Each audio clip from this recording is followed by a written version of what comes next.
Hey YouTube, it's me, Arris. Welcome back to my channel. So in today's video, I kind of want to talk about lock extensions. I just kind of want to give you guys a little bit of insight on my experience with lock extensions, the cost, the maintenance, what to expect, who your stylist should be, basically a general, more so like just general information on lock extensions, what to expect, and how you can go forward with your journey. So I took down some notes of 7 things that I feel like you need to know that'll be helpful for you.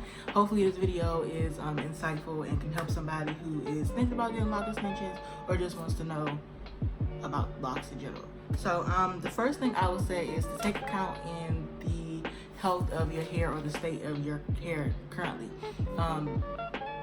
I noticed that a lot of people kind of use locks as, oh, well, my hair is kind of crappy anyway, so let me just get locks because I don't feel like dealing with it, so let me just get locks. I would say do not do that. You're actually causing more harm to your hair than good. Make sure that your hair is at a healthy place so that your hair can, how can I put it?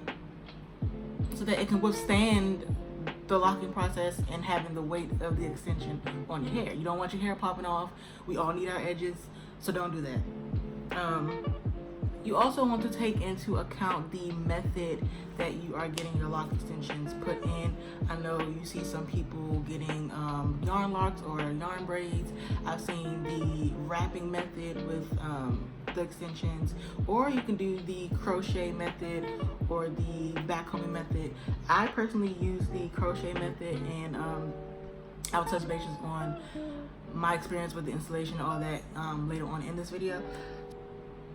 Also, number 3, the cost. You want to also be mindful of the cost. Lock extensions and lock maintenance can be expensive. I've seen extensions range from $450 up to maybe $1,500, depending on the stylist, depending on where you live, and just depending on the nature of the extensions that you want to get done. I personally don't have $450 to $1,500 just lying around just to give to somebody. No shade to the stylists out there who are, out here doing lock extensions, but I was like, okay, let me just teach myself how to make lock extensions and see if I can find somebody to install them, just to be a little pocket friendly for me, which kind of leads me to my next tip or things you need to know, which is number 4, finding the right stylist. Make sure that whoever you are getting your lock extensions installed or you're getting them done, just do your research, making sure that the person who you are thinking about getting your hair done with, that they know what they're doing, that they have some type of catalog or portfolio showing their work. Ask around, ask other people who maybe have their hair done by this person or by this establishment. Oh, are they good? How long have your locks last? Just stuff like that, just so that you won't be another horror story when it comes to lock extensions. If you guys don't know about Damian Walter here on YouTube, I actually started watching a lot of his videos prior to me even thinking about locking my hair, up into me getting lock extensions. He has a lot of insightful information here on YouTube, and definitely gives you an eye-opener on what to look for with locks and extensions. And yeah. Tip number 5 is maintenance.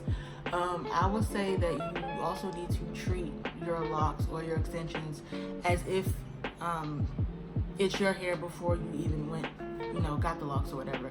Like when it comes to shampooing and conditioner, I see a lot of people saying how they don't condition their locks, or you're not supposed to wash your locks after like the first 6 months. First of all, that is nasty. Nobody wants to walk around with a musty scalp. Wash your hair the same way you did this before you got locks. You need to keep that same consistency now. Conditioner is not your enemy.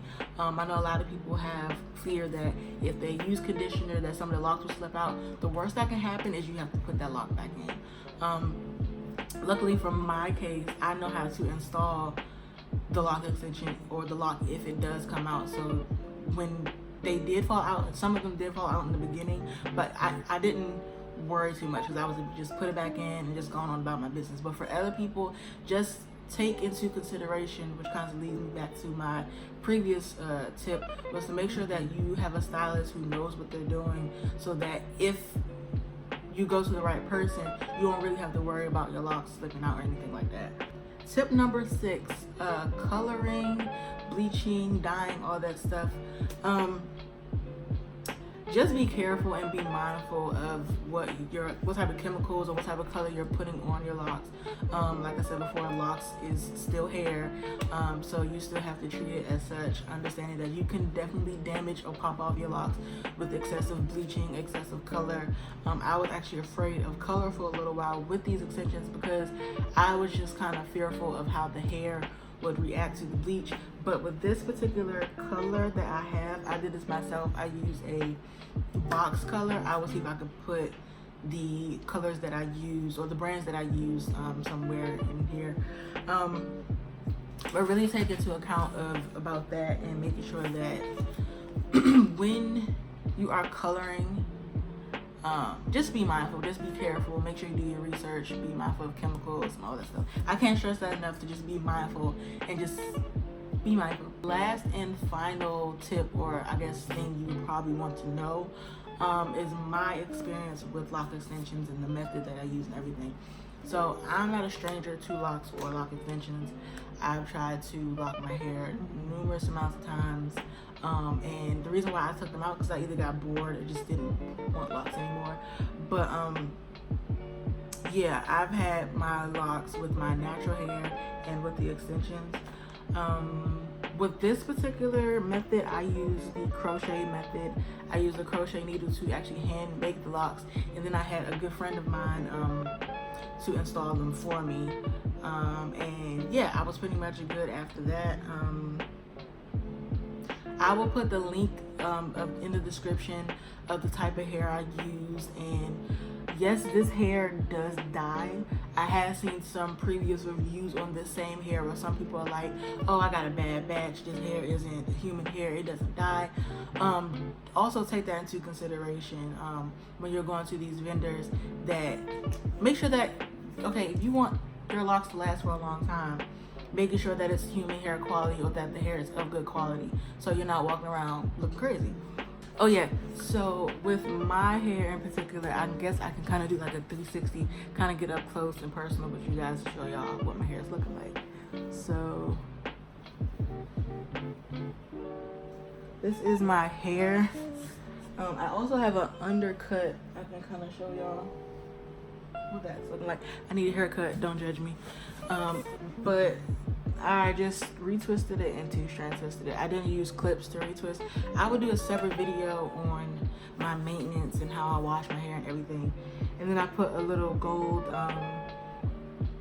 string or whatever in my hair. So if you guys want a tutorial on this style or just a tutorial on how I maintain my hair in general, let me know.